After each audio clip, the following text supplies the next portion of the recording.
అందరికీ నమస్కారం. నా పేరు శ్రీనివాస్. మీరు చూస్తున్నారు శ్రీను సోషల్ గనాంగ్ యూట్యూబ్ ఛానల్. ఫ్రెండ్స్, ఒక మంచి టాపిక్ ఉంది కదా, వచ్చి లైక్ చేసి సపోర్ట్ అయితే చేయండి. చాలా మంది వీడియోస్ అయితే చూస్తున్నారు కానీ లైక్ చేయట్లేదు. దయచేసి లైక్ చేసి సపోర్ట్ అయితే చేయండి. ఇంకా మంచి మంచి క్రికెట్ అప్డేట్స్ తో మీ ముందుకైతే వస్తా. ఇక లైక్ చేయకుండా టాపిక్ లేక అయితే వెళ్ళిపోదాం. నిన్న అజింక్య రహానే ఒక వీడియో చేసి ఇంటర్నేషనల్ క్రికెట్ కి ఆ 3 ఫార్మాట్స్ కి రిటైర్మెంట్ అయితే ఇచ్చాడు. ఎంత ఏడ్చాడు బ్రో నిజంగా. ఫస్ట్ లో నార్మల్ గా మాట్లాడాడు, దాని తర్వాత అజింక్య రహానే ఏడ్చేశాడు. చూడండి, ఇండియన్ టీం మీద అంత రెస్పెక్ట్ అయితే ఉంది అజింక్య రహానేకి.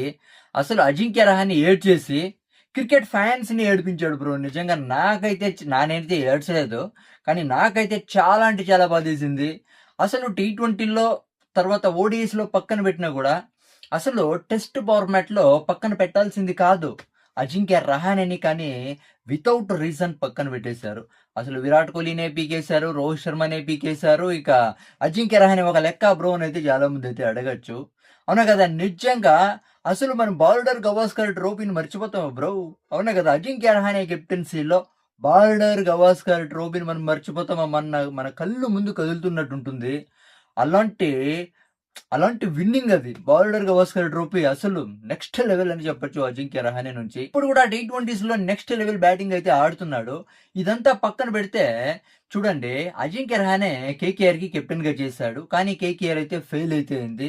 కానీ ఇక్కడ చూడండి, అసలు కేకేఆర్ ఫెయిల్ అయితే ఏమి, ఇప్పుడు అజింక్య రహానే రిటైర్మెంట్ ఇచ్చిన తర్వాత ఇంటర్నేషనల్ క్రికెట్ కి కోల్కతా నైట్ రైడర్స్ ఒక్క పోస్ట్ పెట్టిందా? ఒక్క పోస్ట్ కూడా పెట్టలేదు బ్రో. నిజంగా నాకైతే చాలా అంటే చాలా బాధేసింది. ఒక్క పోస్ట్ పెట్టలేదే. అట్లీస్ట్ రాయల్ ఛాలెంజర్స్ బెంగళూరు చూడండి, రాయల్ ఛాలెంజర్స్ బెంగళూరుకి ఏమన్నా అజింక్య రహానే ఏమన్నా ఆడాడా? లేదే, ఆడలేదు. అయినా కూడా రాయల్ ఛాలెంజర్స్ బెంగళూరు అజింక్య రహానేకి రెస్పెక్ట్ ఇచ్చి అక్కడ అజింక్య రహానే రిటైర్మెంట్ గురించి ఆర్సీబీ పోస్ట్ ఇది పెట్టింది. కానీ కోల్కతా నైట్ రైడర్స్ కి కెప్టెన్ గా చేశాడు, కానీ ఇప్పటి వరకు కేకేఆర్ అజింక్య రహానే గురించి ఒక పోస్ట్ అయితే పెట్టలేదు. చూడండి, దీని నుంచి అర్థమైతే అవుతుంది ఎంత వరస్ట్ టీం అని, ఎంత వరస్ట్ ఫ్రాంచైజీ కేకేఆర్ అని అయితే అనిపిస్తుంది. అజింక్య రహానే కెప్టెన్ గా ఫెయిల్ అయ్యి ఉండొచ్చు, కేకేఆర్ దారుణంగా ఫెయిల్ అయ్యి ఉండొచ్చు. అయినంత మాత్రాన అజింక్య రహానేని పట్టించుకోకుండా ఉండేది. రిటైర్మెంట్ ఇచ్చినప్పుడు నిజంగా కేకేఆర్ వరస్ట్ డెసిషన్ అని చెప్పొచ్చు. అదేమున్నా కూడా అవునా కదా, చాలా మంది అయితే వెయిట్ చేశారు కేకేఆర్ అజింక్య రహానే గురించి ఒక పోస్ట్ పెడతారని. అసలు ఫస్ట్ పెట్టాల్సిందే కేకేఆర్ అజింక్య రహానే గురించి. అలాంటిది అజింక్య రహానే గురించి ఒక పోస్ట్ కూడా పెట్టలేదు రిటైర్మెంట్ ఇచ్చిన తర్వాత. అంటే కేకేఆర్ కి తర్వాత అజింక్య రహానేకి ఏమన్నా గొడవలు అయితే ఉన్నాయా అంటే, ఏమన్నా వీళ్ళ మధ్య విభేదాలు ఉన్నాయని అయితే అనిపిస్తుంది.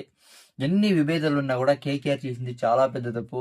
ఆర్సీబీని చూసి బుద్ధి తెచ్చుకోవాలా కేకేఆర్ టీమ్ మేనేజ్మెంట్. ఐపీఎల్ లో ఇప్పుడు కూడా Ajinkya Rahane next level performance అయితే ఇస్తా ఉన్నాడు, కానీ ఎప్పుడు కెప్టెన్ అయ్యాడో కేకేఆర్ కి అప్పటి నుంచి పర్ఫార్మెన్స్ అయితే రాలేదు. కానీ కెప్టెన్ కాకముందు బ్యాటర్ గా అయినప్పుడు మాత్రం ఎర్ర కొడతాడు బ్రో అజింక్య రహానే. బ్యాటర్ గా మాత్రమే వచ్చినప్పుడు, కెప్టెన్ గా కాకుండా చాలా అంటే చాలా సూపర్ బ్యాటింగ్ అయితే ఆడతాడు. నాకు తెలిసి ఇంకా ఒక 2 years ఆడొచ్చు అని అయితే అనిపిస్తుంది. రహానే ఇండియన్ టీమ్ కి చాలా కాంట్రిబ్యూట్ చేసింది అది టెస్ట్ మ్యాచ్ లోనే. అవునా కదా? నెక్స్ట్ లెవెల్ పర్ఫార్మెన్స్ అయితే ఇచ్చాడు. అని పక్కన అయితే పెట్టేసారు. ఏం చేసి వెళ్ళి యంగ్స్టర్స్ వస్తున్నారు కాబట్టి విరాట్ కోహ్లీ, రోహిత్ శర్మని ఫైనల్ గా అజింక్య రహానేని కూడా పక్కన అయితే పెట్టేశారు. దీని గురించి మీరు ఏమనుకుంటారు కామెంట్ అయితే చేయండి. నా ఎక్స్ప్లెనేషన్ ఇస్తే సబ్స్క్రైబ్ సపోర్ట్ చేయండి, లైక్ చేసి సపోర్ట్ చేయండి. Bye bye.